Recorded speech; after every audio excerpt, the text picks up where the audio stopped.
This is Jerry Gaffney with a story called Albert. It contains swearing and drug references. If you'd rather read this story, you can do so at jerrygaffney.com. Jimmy was strolling through the market stalls on Portobello Road when he first saw Albert. Albert was elderly and well-dressed and in conversation with a stall holder about a toaster. He was concerned about whether it was in working condition. The stall holder had a strong Cockney accent. "It's as is, mate. That's what it says on my shingle. No skin off my nose if you buy it or not. Great British brand, bargain price, working or not." "Yes, I've always liked the jewellet," said Albert. "But I needed to actually work. I wanted to be able to make toast." "Technically," replied the Cockney, "you don't make toast. Toast is just heated bread. You toast bread." "Hello, sir. Are you actually looking to buy something?" This he addressed to Jimmy, who had stopped to witness the interaction. Unlike our friend here, who apparently only wants to handle the merchandise. Jimmy turned to the man he later knew as Albert. "These are pretty reliable. Not much to go wrong with them. Easy to fix." "There you go," said the stall holder. "Paddy here says he can fix it. He can probably use the timer for a bomb or something. Only joshing, mate," he added to Jimmy. "Anyway, just buy it or bugger off," he said to Albert. "I've got loads of other customers lining up to spend their cash on my quality products." This was clearly untrue. "If it doesn't work, can I bring it back?" he asked. "You're taking the piss now," said the stall holder. After a little more hesitation and haggling, Albert handed over £5. Albert turned to Jimmy. "You said you can fix these." "Well, I said they're easy to fix." "My flat's just around the corner. Can you come and test it out? I'll give you a glass of good whiskey." "Look at that," said the stall holder, "the beginning of a beautiful friendship," which turned out to be true. At Albert's flat, Jimmy examined the toaster in the tiny kitchen area, turning it upside down over the sink and emptying out some detritus. "Before you plug it in, we should have a look inside and see if there's a short." "I don't know what a short is," replied Albert, "but please feel free to proceed." "Can I have a Phillips screwdriver?" asked Jimmy. Albert produced a small box of tools from the back of a drawer. Jimmy looked at the tools. "This is a pretty puffy toolkit," he said with some disdain. Albert raised an eyebrow. Jimmy blushed. "No offence," he said. A pause. None taken. Once Jimmy had examined the toaster, he cleaned and reassembled it. Time for the toast test. A few minutes later, Jimmy and Albert sat opposite each other, each with a slice of toast and marmalade and a glass of whiskey. When Jimmy had finished his drink and snack, he said goodbye and left. A few days later, Albert answered a knock at the door of his flat. Jimmy was there. "I came across a nice little toolkit," he said, and handed it to Albert. "How much?" No, it's a present. It's kind of sorry." "Sorry for what?" "The puff thing." Albert laughed. "Well, thank you very much. I was just about to have a cup of tea. Join me." The friendship between Jimmy and Albert seemed unlikely. The difference in age, education, sexual orientation, and social background meant they had little common ground. Albert had no apparent means of income, and Jimmy worked as a casual labourer on building sites. But somehow they had a connection that made the differences either entertaining or irrelevant. Jimmy became a frequent visitor and occasional provider of maintenance services to the more cerebral Albert. Jimmy seemed to be able to fix anything electrical or mechanical, or advise when things had gone past the point of rescue. A few months after they met, Jimmy mentioned to Albert that he was moving. He was living in a share house, but his fellow tenants were moving north and he couldn't afford to keep it on alone. Nor did he want to look for new tenants, so he decided to look for a small flat to rent. "You can stay here for a few weeks while you're looking, if you want," Albert offered. "The spare room is lying idle." Jimmy didn't think he'd need to take Albert up on the offer, but it turned out that getting a flat was more time-consuming than he'd expected, and he was glad to be able to move in while he continued his search. Albert told Jimmy he had one rule: no drugs. He was very emphatic.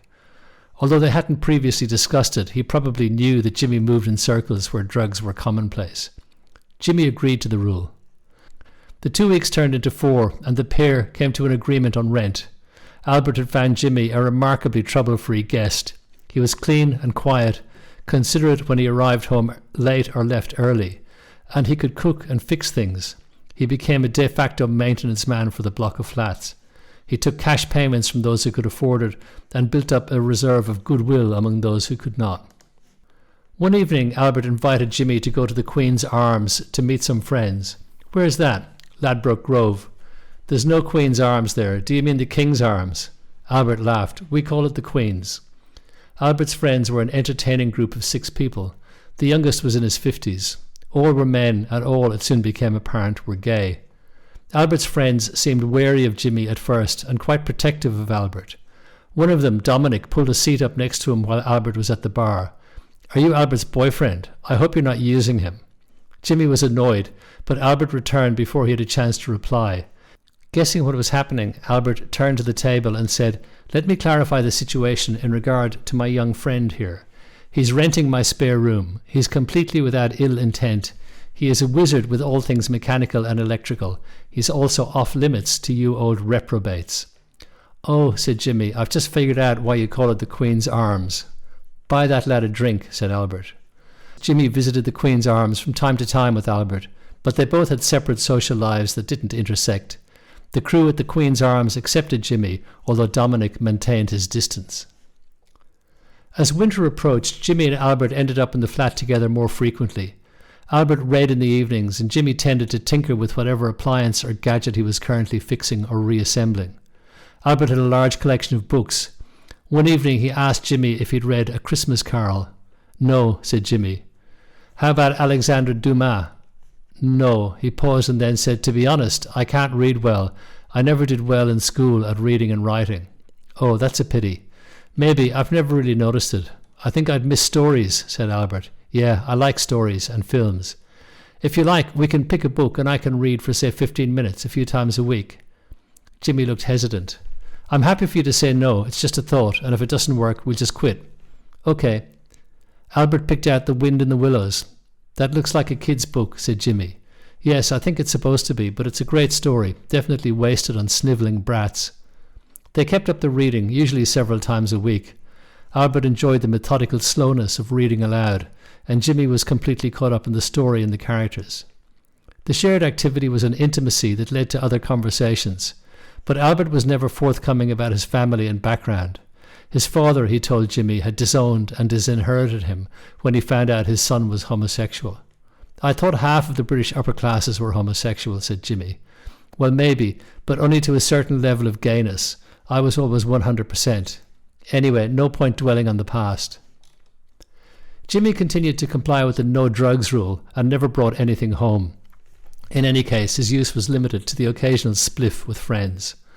One day, however, a workmate offered him a bulk discount on several ounces of hash. This was much more than he would personally use, but it was a once-off opportunity, and he could make an easy profit of a few £100 if he sold it at one of the West End pubs he frequented on the weekends. Listen, don't get busted, said his workmate. That's a commercial quantity, not just a possession charge. If you're selling any, only have a few grams with you at a time. Jimmy agreed, but he made the mistake of visiting a pub on his way home where he got chatting with a friendly young couple. Jimmy offered to sell them some hash. The couple turned out to be plainclothes police. He was arrested and charged with possessing and selling commercial quantities of a prohibited substance. While they were questioning Jimmy at the station, they told him they'd also searched Albert's flat. Jimmy's heart sank. Albert would be angry with Jimmy for breaking his promise. This was confirmed by one of the cops. Your boyfriend wasn't happy. Prison suited Jimmy. He'd always found it easy to get on with people. He also enjoyed a certain amused notoriety for having tried to sell drugs to the police. At the end of his first week inside, Jimmy wrote a letter to Albert. Writing was difficult, but he felt a keen need to say sorry. Dear Albert, you know that I messed up, and this letter is from prison. This letter is to say I'm sorry that I broke my promise. I hope you're well. Sorry again, Jimmy.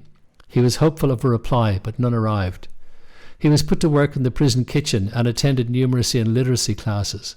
Although a poor student as a child, he now found he had an enthusiasm for learning. Jimmy wrote to Albert every week during his 6 months in prison, but never received a reply. He didn't know whether Albert bothered to read them.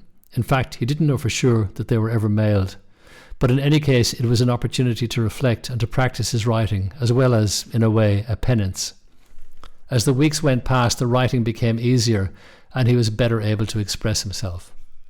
Dear Albert, it's hard to believe, but next week I am being released.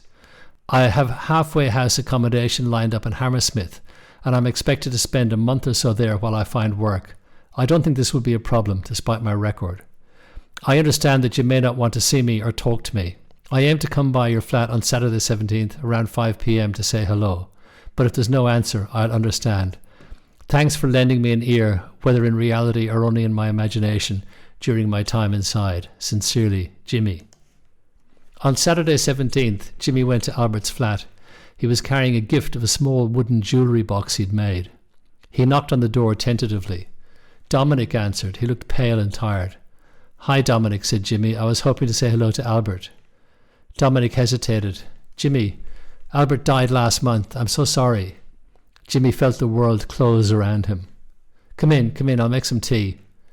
It took Jimmy a few minutes to compose himself enough for Dominic to tell him what had happened. Albert had had a heart attack at the Queen's Arms and was dead on arrival at hospital. The funeral had been held on Thursday. Dominic was his executor and was in the flat cataloguing Albert's possessions to distribute among his friends. Jimmy told Dominic about how he'd written to Albert every week without a response, and how he had hoped to have one more chance to meet him. "He left a shoebox with your name on it," said Dominic. In the box, Jimmy found all his letters, neatly arranged in chronological order. Each had been opened. Between each letter and the next were Albert's replies, written and placed in envelopes but never sent. Some replies were multiple pages, some only one. Jimmy sat down heavily. "Time for whiskey, I think," said Dominic. With Dominic beside him, Jimmy opened up each letter in turn and read the story of his friend's life.